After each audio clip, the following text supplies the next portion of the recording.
O menu do seu estabelecimento pode ser seu maior vendedor, se usado de uma maneira inteligente. A engenharia de menu pode ser abordada em duas frentes. A financeira, que é um pouco do que falamos nas aulas da ficha técnica avançada, e a psicológica, que vamos entender melhor nessa aula. Financeiramente, o primeiro passo é calcular o custo dos itens, fazendo a ficha técnica de custos de cada um dos produtos vendidos. Nesse exemplo, temos a ficha técnica de Aperol Spritz, com o custo de cada um dos ingredientes usados. O segundo passo é calcular a margem de contribuição percentual de cada item. A margem de contribuição é o percentual de contribuição de cada item para o total de vendas em um período determinado. Ela não é necessariamente igual à quantidade de vendas, pois depende do valor vendido e da margem de contribuição em reais de cada item. Isso deve ser feito com todos os itens do cardápio, considerando um período de venda que pode ser uma semana ou um mês, por exemplo. Assim, é possível entender a margem de contribuição daquele item de acordo com todo o cardápio e qual a popularidade dele. Com essas informações, é possível construir um gráfico de margem de contribuição versus popularidade. Quanto mais à direita, mais lucro o item dá. Quanto mais para cima, maior o número de vendas. Colocamos então esses itens em uma matriz de análise, com 4 quadrantes. Quadrante número 1, quebra-cabeça. É preciso quebrar a cabeça para saber o que fazer com esse item. Não quer dizer que ele precisa sair imediatamente, mas precisa de uma análise para entender se vale a pena continuar com ele no cardápio. Pode ser um item super popular, que não dá uma margem de contribuição alta, mas ao mesmo tempo é uma maneira de chamar o público que acaba gastando em outros itens. Ou pode-se fazer alguma adaptação para que ele dê uma lucratividade maior, como mudar o fornecedor ou diminuir um pouco a porção, por exemplo. 2. Estrela. O item mais importante do cardápio. A estrela que vende muito e dá mais lucro. Provavelmente é o item pelo qual o bar é reconhecido. 3. Cavalo de arado. É um item que não é popular, mas dá uma margem de contribuição alta quando é vendido. É como se fosse um item de nicho, que nem todo mundo gosta, mas quem gosta sempre vai querer. E às vezes pode ser muito importante para o negócio. 4. Cachorro. É aquele item que tem pouca saída e pouca lucratividade. Podem ser itens que um dia venderam muito, mas não vendem mais. O cardápio precisa ser um item vivo e acompanhar as mudanças necessárias. Essa análise de popularidade dos itens versus a lucratividade precisa ser constante. Às vezes, algum item pode ser cachorro. Se ele tiver uma estratégia especial para chamar a mídia, um drink especial que gere um prêmio, ou uma matéria em uma revista, pode ser mantido como chamariz especial, mas precisa ser uma escolha consciente que gere negócio. Quando a análise dos itens vira um hábito, perde-se o apego com eles. O cardápio precisa ser mudado de alguma forma de 6 em 6 meses, mudando o preço, trocando itens, mas é sempre importante fazer mudanças frequentes para despertar no público a vontade e a curiosidade. A escolha do cliente precisa ser facilitada ao máximo. Muita gente acha que faz escolhas bem racionais, mas muitas vezes somos nós que fazemos as escolhas por eles. Um conceito muito conhecido é o paradoxo da escolha. Racionalmente, pensamos que quanto mais opções, mais fácil achar algo que vamos gostar. Mas o paradoxo da escolha diz ao contrário. Quanto mais opções, mais difícil é fazer a escolha, porque maior é o medo da frustração. O experimento mais famoso sobre o paradoxo da escolha foi feito em um supermercado, feito com uma marca de geleia. Havia 20 sabores diferentes e os 20 foram colocados em promoção.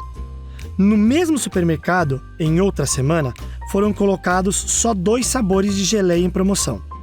E nessa semana, com os 2 sabores apenas, foram vendidos muito mais geleias.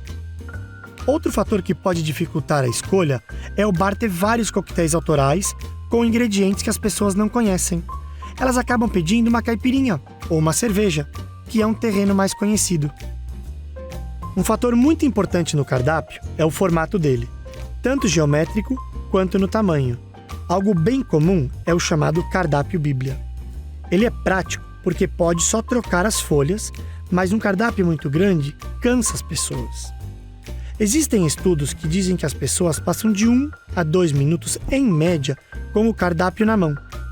Quando um cardápio é muito grande, a pessoa acaba não vendo o cardápio inteiro e quando chega no grupo que ela está interessada, ela já está cansada. O ideal é ter cardápios menores, com até 3 seções, para ficar mais fácil, rápido e a pessoa perder menos tempo no cardápio. Caso haja necessidade de colocar várias opções, pode-se dividir em vários cardápios. Não é preciso ter um cardápio Kids no cardápio principal, por exemplo, que deixa ele truncado, sem necessidade. Caso tenha uma mesa com crianças, é só entregar esse cardápio extra. Outra opção é juntar alguns itens por ocasiões de consumo, como um cardápio de entradas, junto com o cardápio de drinks, por exemplo. No Brasil, é bem comum restaurantes com reservas para 20 pessoas, onde as pessoas vão chegando aos poucos. Se a pessoa receber um cardápio inteiro, ela pode ficar com preguiça e não querer pedir nada.